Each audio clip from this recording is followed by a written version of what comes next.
Alright, so for this project I'm pretty much just going to replicate the KMG tool rest that comes with the grinder using all scrap metal I've had laying around. These are just offcuts from various projects. I kind of consider myself to be a bit of a king of scrap metal.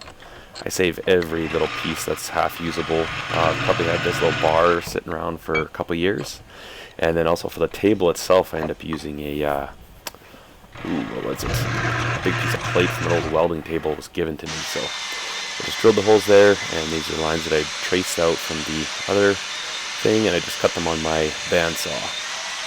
Cut the other side. No, the video cut out for some reason, and I had to flip the bar over and finish this cut, but I did that.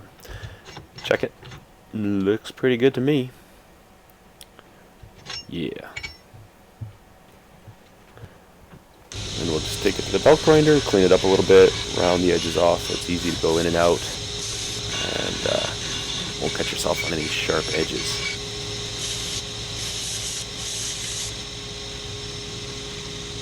Perfect.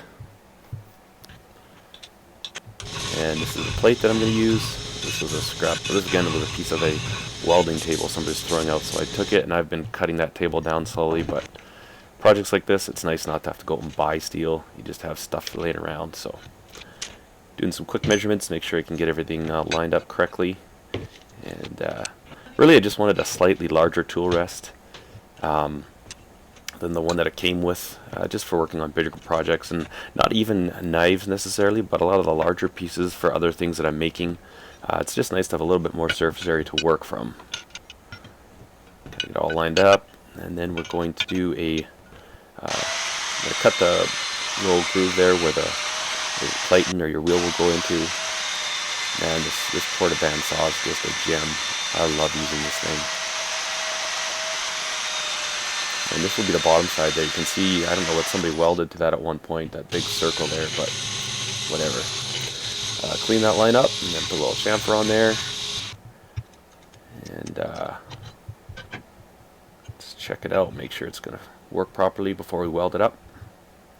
Yep, looks pretty good. And then we're gonna weld it all together.